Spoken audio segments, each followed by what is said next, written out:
साधना के अनुभव 10वां अध्याय पृष्ठ संख्या 97 से पृष्ठ संख्या 100।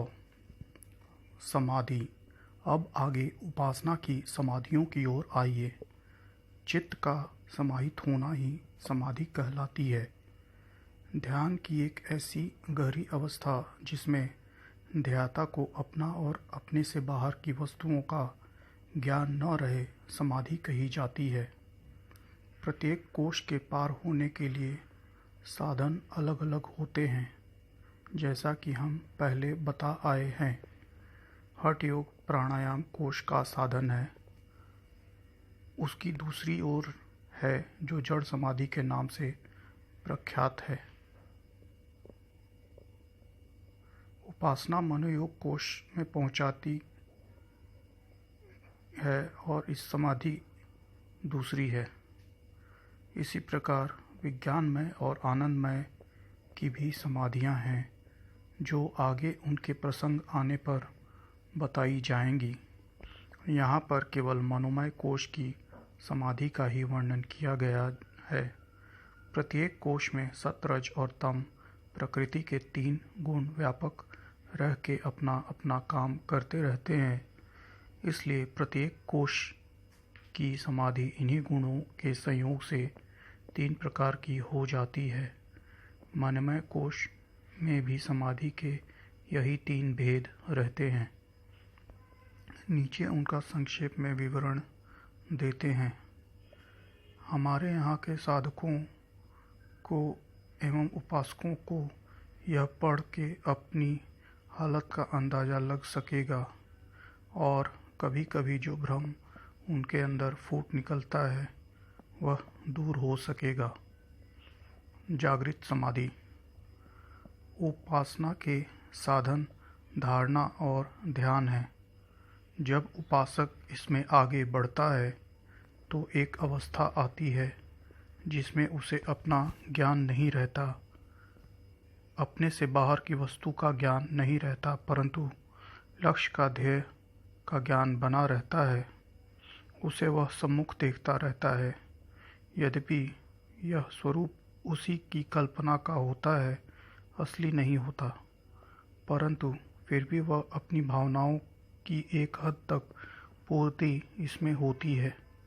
इसलिए इस अवस्था में साधक को बड़ा ही एक अद्भुत आनंद मिलता है। वह खुशी और मस्ती में झूमने लगता है, प्रेम में विभोर हो जाता है। मन की सारी वृत्तियां सिमट के उसी ध्येय पर केंद्रित होने लगती हैं। इसलिए एक अलौकिक, मनोहक, आकर्षक उसे अनुभव होता है। उसमें शरीर, मन, प्राण सभी खींचने लगते हैं। कभी कभी एक दिव्य तेज अथवा दिव्य शब्द भी उसके सम्मुख आने लगता है, जिसको अनुभव करके वह फूला नहीं समाता। अभ्यासी समझता है कि मैंने पड़ाव मार लिया, अब तो प्रभु 2 ही कदम मुझसे दूर रह गए हैं। दर्शन तो मिलने लगा, समीप तो आने ही लगे, केवल आलिंगन अर्थात प्रेम मिलाप शेष है। वह अब होने वाला है। इसी आशा में वह प्रसन्न और शांत हर समय रहता है। आनंद की कुछ झलक मिल जाने के कारण उधर से कुछ वैराग्य के लक्षण भी प्रकट होने लगते हैं। कभी कभी दिव्य लोकों के प्राणी, देव, ऋषि, संत, औलिया इत्यादि भी दर्शन भी इसी समाधि की दशा में मिल जाते हैं, जिससे उसे और उम्मीद बढ़ जाती है इत्यादि। कहने का तात्पर्य यह है कि यह बड़े आनंद की समाधि है। साधक के लिए आशा और साहस दिलाने वाली समाधि है। इसको शास्त्रीय भाषा में जागृत समाधि कहते हैं। इसमें सतोगुण प्रधान रहता है। इस साधन के समय मन में, इंद्रियों में सतोगुण प्रभाव प्रत्यक्ष देखने को मिलता है। अभ्यासी हर समय खुश और मस्त रहता है।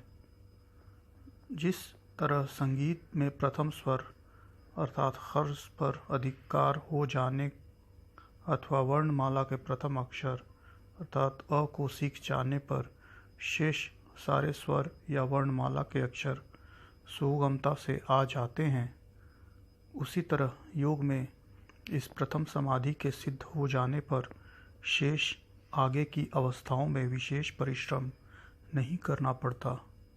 वह एक के बाद दूसरी स्वयं ही आ जाती हैं। दौड़ती हुई गाड़ी में पहला कदम जमाना ही मुश्किल पड़ता है, फिर तो मुसाफिर बैठ ही जाता है और आगे बढ़ता ही जाता है। फल और प्रमाण। हठ योग के ग्रंथों में जिन समाधि का वर्णन मिलता है वह प्राणमय कोश की समाधि है।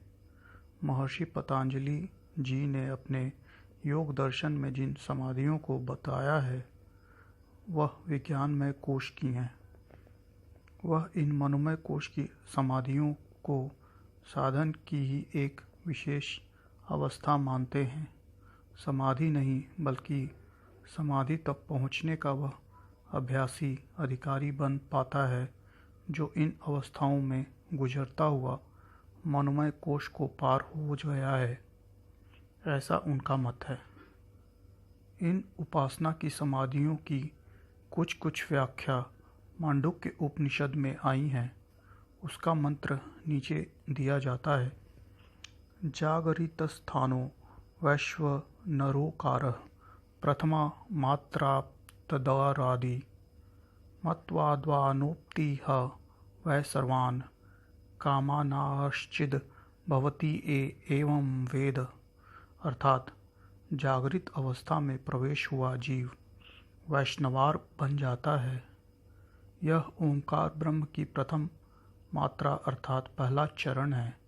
इसके सिद्ध कर लेने पर निश्चय ही सारी कामनाओं को वह प्राप्त करने का अधिकारी बन जाता है। इस उपनिषदकार ने ब्रह्म के 4 भाग किए हैं। उनका नाम भी उसने ओम अर्थात ओम रखा है। इस सबसे नीचे वाले अक्षर अ चरण को प्राप्त करने वाला जीव वैष्णवार अर्थात तेजोमयी बन जाता है। उसमें ऐसी विभूति आ जाती है कि यदि वह चाहे तो अपनी सारी कामनाओं को पूर्ण कर सकता है। मरने के उपरांत देव योनि में जाएगा, यही इसका फल है। द्वितीय स्वप्न समाधि। द्वितीय समाधि में जहाँ शरीर और शरीर के बाहर की वस्तुओं का ज्ञान लोप हो जाता है, वहाँ लक्ष्य भी छिप जाता है। प्रथम लक्ष्य कल्पना किया हुआ होता है, असली नहीं होता। इस कल्पना के समय एक तरंग केवल इष्ट के रूप में मन में शेष रहती है। आगे बढ़ने पर वह शांत हो जाती है। इस अवस्था में मन के लिए कोई काम नहीं रहता।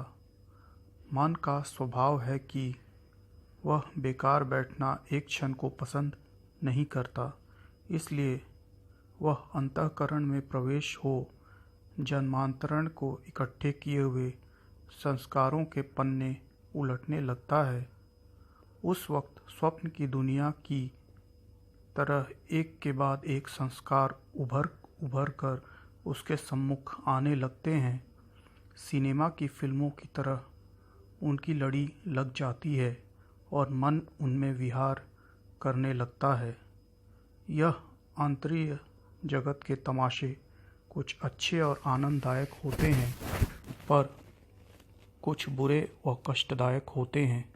इसलिए वह कभी सुखी और कभी दुखी बना रहता है। साधना में जो आनंद और हर्ष उसे अब तक मिला करता था, उसका यहाँ लोप हो जाता है और मन चंचलता का शिकार बन जाता है। इसलिए हर समय दुखी और अशांत रहने लगता है। इस अवस्था में साधकों को यह भ्रम हो जाता है कि मैं पतित हो गया, मैं नीचे गिर गया, अब मैं इस काम के करने योग्य नहीं रहा, मेरी गाड़ी अब आगे नहीं चल सकती। साधना के पथ पर चलना मेरे लिए महाकठिन है। अब न पहले जैसे भगवान के दर्शन है, ना वह आनंद है। उसे वह खोजता भी है, उसकी प्राप्ति के लिए पूरा जोर भी लगाता है, परंतु उसका पता नहीं मिलता, क्योंकि वह तो नीचे की मंजिल में छूट गया। अब तो यह दूसरी मंजिल में है, जहाँ रजोगुण प्रधान है। रज का स्वभाव ही चंचलता और अशांति देना है, इसे वह नहीं समझता। इसी स्थान के साधकों में से अनेकों अपने गुरुओं से इसकी शिकायत करते हैं। उनके छोड़ छाड़ अपना असमर्थ जान के फिर दुनिया की तरफ उतर जाते हैं। अनेक हिम्मत बांध के इस दशा को नष्ट करने में जुट जाते हैं। यदि अनुभवी गुरु का सहारा न हो और इस रहस्य की असलियत का उसे पता न चले, तो आगे बढ़ना उसका कठिन हो जाता है। कभी कभी यह दशा वर्षों तक चलती है, कभी महीनों और दिनों में समाप्त हो जाती है। यह सब अपने अपने संस्कारों की बात है। समर्थ गुरुओं का आश्रय लेने पर वह धक्का लगा के जल्दी उसे आगे बढ़ा देते हैं और इस रजोगुनी अवस्था से उसका पीछा छुड़ा देते हैं, वरना अधिकतर अभ्यासी यहाँ से हिम्मत हार के लौट पड़ते हैं और संसारी बन जाते हैं। हालांकि प्रथमावस्था से यह एक ऊंची और अच्छी हालत है, क्योंकि बिना इसके आए संस्कारों का क्षय हो ही नहीं सकता, आवागमन मिट ही नहीं सकता। मल विक्षेप और आवरणों का संस्कार के बनते ही इन्हों के कारण ध्येय हमसे दूर पड़ गया है। इनके हटाने के लिए इस अवस्था का लाना लाजमी है, और बिना इसके न सफाई होती है न पर्दे हटते हैं। इसके विषय में उपनिषद लिखती है, स्वप्नास्थ नस्तैज उ कारो द्वितीया मात्रोकर्षा दुभत्वा दोक्तर्षति ह वै ज्ञान संततिम समानश्च भवति नास्या ब्रह्मवित्कुले भवति एवं वेद। अर्थ, जो साधक इस स्वप्न योग में प्रवेश कर जाता है, उसको ब्रह्म के दूसरे पाद, जिसका नाम ऊ है, ज्ञान हो जाता है, जिसकी संज्ञा तेजस हो जाती है, बीच में होने से प्रथम से ऊंचा है। उसके व्यवहार में ज्ञान व समता आने लगती है। उसके शिष्यों में नास्तिक व अज्ञानी कोई नहीं रहता। यह उपासना योग की द्वितीय अवस्था स्वप्न समाधि हुई। कुछ दिनों के अभ्यास के बाद प्रत्येक साधक पर यह आया करती है। इसमें वह बेसुधी की दशा में स्वप्न सा देखता है कि अभ्यास का सारा समय इसी उधेड़ बूंद में कटता है। वह अधीर हो उठता है, परंतु यह एक ऊंची अवस्था है, इसमें घबराने की ज़रूरत नहीं। हिम्मत से आगे बढ़ने की कोशिश करना चाहिए। समय आने पर यह समाप्त हो जाती है और उपासना की तीसरी अवस्था अर्थात सुषुप्ति समाधि की ओर बढ़ जाता है। नीचे उसका विवरण पढ़िए।